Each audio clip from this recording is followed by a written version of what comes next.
One of the biggest mistakes believers make in their journey with the Lord is reasoning about things from a human perspective when we need to be reasoning about them from a heavenly perspective.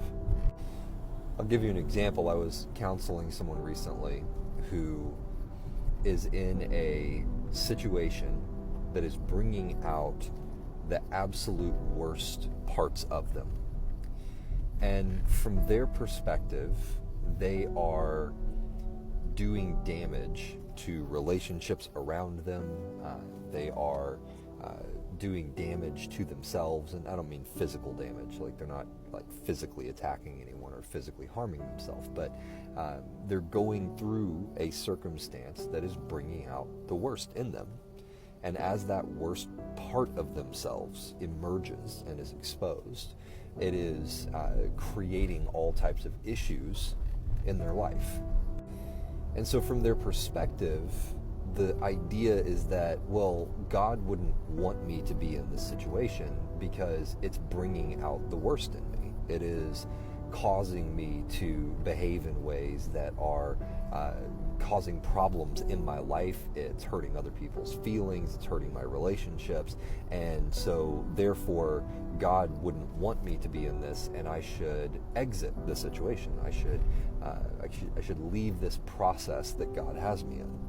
And so what I had to remind them was that Jesus' death on the cross, you have to imagine that from the perspective of his disciples, his mother, his brother and sisters, right? Both his life and his death, his ministry and his death, did immeasurable damage to the people around him. The people around him had to watch their loved one be tortured within an inch of his life. They had to watch him be spit on, be ridiculed, and very likely went through being ridiculed themselves for their relation to him.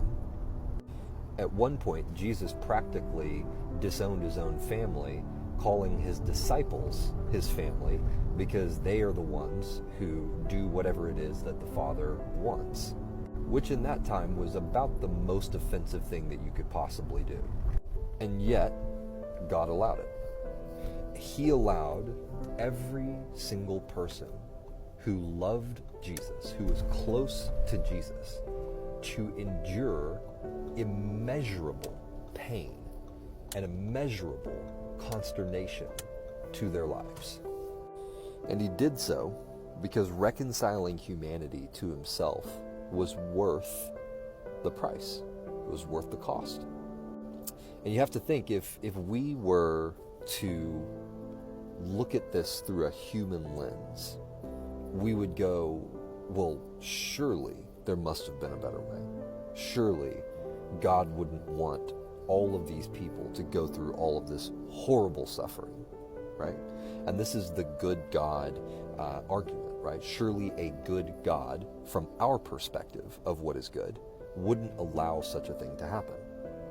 The problem with this is that if you accept the premise that there is a God at all, if you accept the premise that there is a being who created everything, including you, then that means also accepting that he is superior in every possible way. He is superior in intellect, superior in perspective, superior in power, superior in moral authority and moral comprehension, superior in every imaginable way. And not only that, but in comparison to him, we are inferior in every imaginable way, which means that the only position that we can take, if we are to accept the premise that such a being exists, the only position that we could rationally take would be the absolute utmost of humility and the position of someone who is asking to understand, not someone who is evaluating from a position of moral or intellectual authority. And so when we find ourselves in a situation where the process that God has us in is excruciating, and we start to look around us and go, well, surely God would not want me to go through all of this damage, or the people around me to go through me having to go through this process, right? Surely it would be better for me to smoke weed because weed calms me down and I'm better to the people around me. Surely God would want me to, look at things I shouldn't look at because doing so helps me calm down so that I don't hurt the people around me. Surely God would prefer that I do this lesser sin because it doesn't harm the people around me or it doesn't harm me. Surely that would be God's preference. And this is us reasoning about natural things from a natural perspective. And we can't do that as believers. As believers, we are having to learn to reason about natural matters from a spiritual perspective. In the same way that when we look at the cross, if you look at the cross through a natural lens, it's insanity. It is only if you're able to take the perspective of the Father who sees all things. If you take it from the higher view, understanding the scope and scale of its impact, it is only from that position that you can accurately interpret the situation. This is quite literally the process of renewing our mind. That's why it says no longer conform to the former pattern of life. The ways that you once reasoned, the ways that you once assessed what is good, what is right, what is moral, what is accurate, the ways that you once understood the world. You set those aside. You resist reforming to those. You resist staying in those patterns.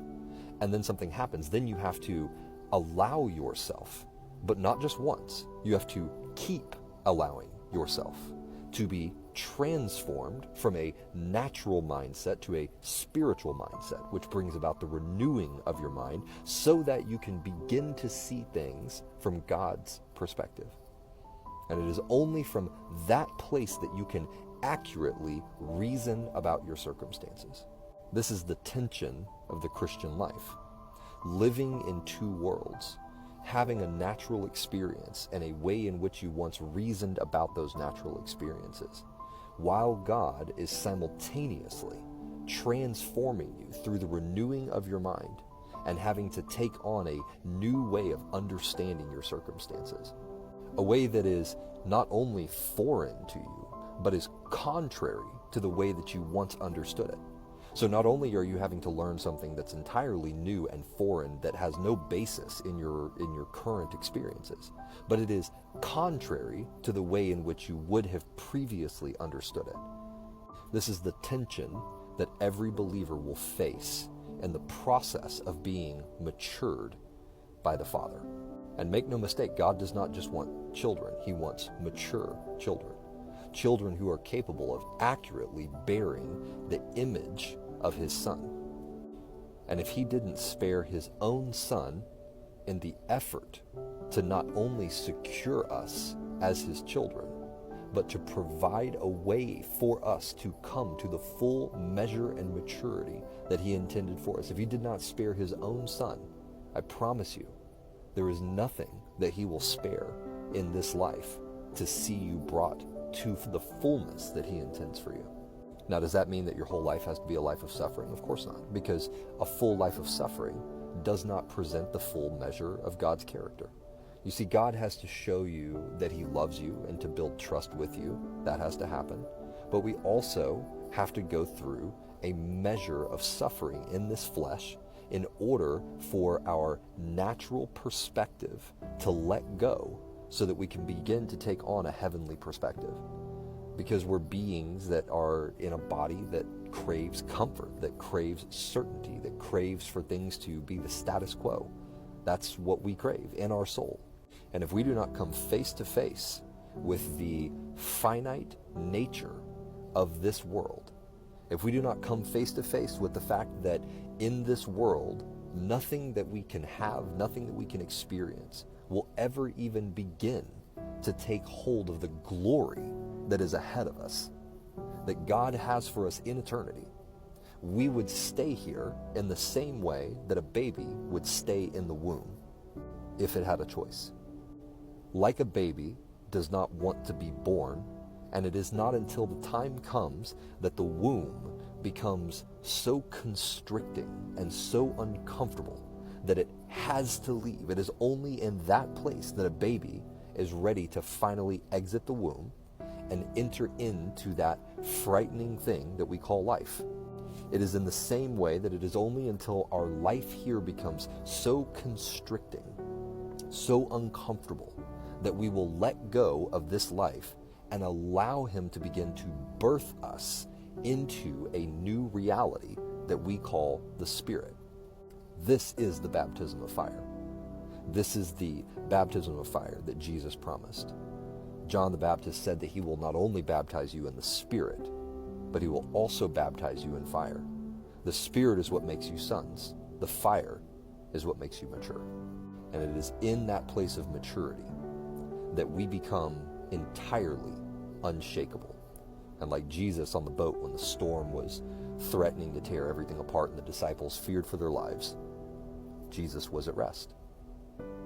This is what we become when we are brought to the full maturity at the standard set by the Messiah in trust and in our full understanding of love. We will not fear and will be at peace in all situations. This is what we should all hope for. This is how we know that God loves us, because he will stop at nothing to teach us how to take hold of that peace, because that peace is priceless.